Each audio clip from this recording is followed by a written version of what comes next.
We will create new India. We will create new India. ఏమండి, PV Narasimha Rao గారు prime minister అయినప్పుడు ఆయన చెప్పాడు, first prime minister from Telugu area.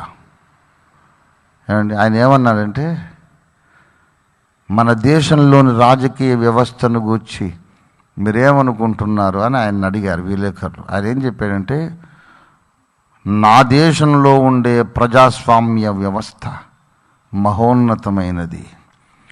నా దేశంలోని వ్యవస్థ ఎంత గొప్పదంటే, ఎక్కడో ఒక మారుమూల పల్లెలో పుట్టిన ఒక సామాన్యుడు, ఒక రైతు కుటుంబంలో ఎక్కడో పుట్టినటువంటి, ఒక మారుమూల కుగ్రామములో పుట్టిన ఒక మామూలు మనిషి కూడా దేశ ప్రధానమంత్రిగా ఎదగడానికి అవకాశం ఇచ్చేటంత గొప్పది నా దేశము, నా రాజకీయ వ్యవస్థ అన్నాడు ఆయన. నేను చెబుతున్నాను, ఇవాళ బీసీ కులంలో పుట్టి నరేంద్ర మోడీ గారు ప్రైమ్ మినిస్టర్ అయ్యాడు. మారుమూల పల్లెల్లో పుట్టి పివి నరసింహారావు గారు ప్రధానమంత్రి అయినా, గుజరాత్లో బీసీ కుటుంబంలో పుట్టి మోడీ గారు ప్రధానమంత్రి అయినా, వీళ్ళిద్దరినీ ప్రధానమంత్రులు చేయడానికి అవకాశం కల్పించిన వాడు బాబాసాహెబ్ అంబేద్కర్ గారు.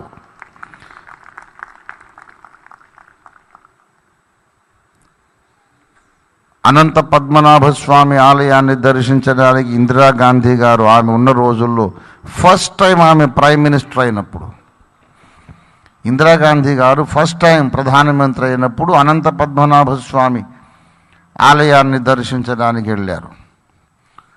ఆమె ప్రధాన ద్వారం నుంచి వస్తూ ఉంటే గబగబ పురోహితులందరూ 100 మంది ఆమెకు ఎదురెళ్ళారు.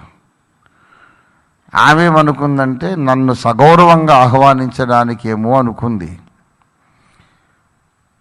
తీరా వాళ్ళందరూ వచ్చి, అమ్మ అక్కడే ఒక గీటు చాక్ పీస్తో ఒక శుద్ధ ముక్కతో గీటు గీశారు.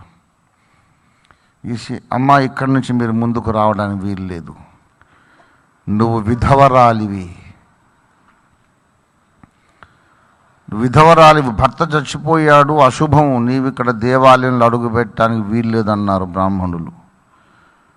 దేశ ప్రధానమంత్రి ఒక టెంపుల్లో రావడానికి అనుమతించలేదు. చరిత్ర చెబుతున్నాను నేను. చాలా అవమానం అయిపోయి ఆమె వెళ్ళిపోయింది.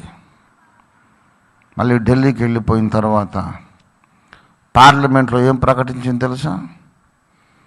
ఒక స్త్రీని, భర్త లేని దాన్ని, నన్ను దేశంలో అగ్రవర్ణాల వాళ్ళు అసహించుకుంటున్నారు. నేను బ్రాహ్మణ కుటుంబంలో పుట్టాను, అగ్రవర్ణంలో పుట్టి కూడా కేవలం భర్త లేడు అన్న ఒక్క కారణంతో ఇంత నీచపరిచారే నన్ను. అటువంటి నన్ను ఇవాళ ప్రధానమంత్రి పదవిలో మీరు చూస్తున్నారంటే ఈ గొప్పతనం బాబాసాహెబ్ అంబేద్కర్కు చెందుతుందని ఇందిరమ్మ చెప్పిన మాట. అంబేద్కర్ ఆలోచన విధానాన్ని అందుకే ఆర్కేపీ నెత్తిన పెట్టుకుంది. చచ్చిపోయిన తరువాత ఉన్న నరకాన్ని ఎలా తప్పించుకోవాలి అనే విషయంలో మాకు రెండో అభిప్రాయం లేదు.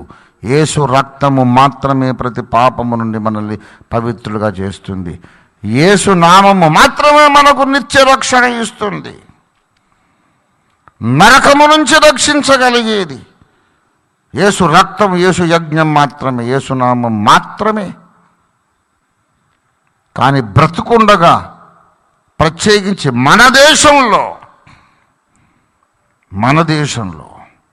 నేను మాతృదేశాన్ని చెప్పుకొని, నేను నీకు అమ్మను అని చెప్పుకుంటూ, నువ్వు కుక్క కంటే హీనమురాన్ని నీచపరుస్తున్న ఈ 2 నాలుకల భారత సమాజం మధ్యలో మనం మనుషులుగా ఆత్మగౌరవంతో జీవించాలంటే, అభివృద్ధి పథంలో మనం ప్రయాణించాలంటే అంబేద్కరిజం ఒక్కటే శరణ్యము. అంబేద్కరిజం ద్వారా అన్ని మతాలకు సమాన ప్రతిపత్తి వస్తుంది. హిందువులకు ఆత్మగౌరవం, బౌద్ధులకు, జైనులకు, ముస్లిములకు, క్రైస్తవులకు అందరికీ సమాన ఆత్మ గౌరవం ఇవ్వాలి అనుకునే విశాలమైన దార్శనికుడు అంబేద్కర్ గారు. అంబేద్కరిజం ఆధ్యాత్మికం కాదు, అది సామాజికం. క్రీస్తు సువార్త ఆధ్యాత్మికం. నరకం తప్పించుకోవడానికి మనకు యేసయ్య కావాలి. ఆ యేసు సువార్తను చెప్పడంతో పాటు గౌరవంగా మనం బ్రతకడానికి అంబేద్కరిజం కావాలి. ఈ లోకంలో బ్రతికినంత కాలం అంబేద్కరిస్టులుగా ఉందాం, అంబేద్కరిస్ట్ క్రిస్టియన్స్గా ఉందాం. అంబేద్కరిజంను అవగాహన చేసుకున్న క్రైస్తవుడు మాత్రమే భారతదేశాన్ని స్వర్ణ భారతంగా, నవభారతంగా నిర్మాణం చేయగలడు.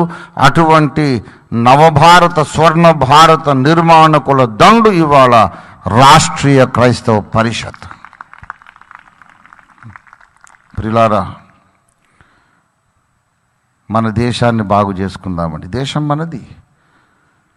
ఈ దేశం హిందువులదే కాదు, హిందువులది కూడా, ముస్లిములది కూడా, క్రైస్తవులది కూడా.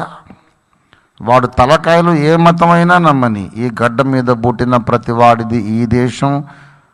ఏ దేవుడు లేడన్న నాస్తికులది కూడా ఈ దేశం. భారతదేశంలో అందరూ సమానమే. ఒక మతంలో ఉన్నవాళ్ళే ఉండాలి అనేది మూర్ఖమైన వాదన. దాన్ని బ్రతకనివ్వొద్దు. మనుషులను చంపదు క్రీస్తు సువార్త. మనిషిలోని మూర్ఖత్వాన్ని చంపమని యేసయ్య మనకు ధైర్యము, వాక్య ఖడ్గము ఇచ్చాడు. దేవునికి స్తోత్రం కలుగును గాక.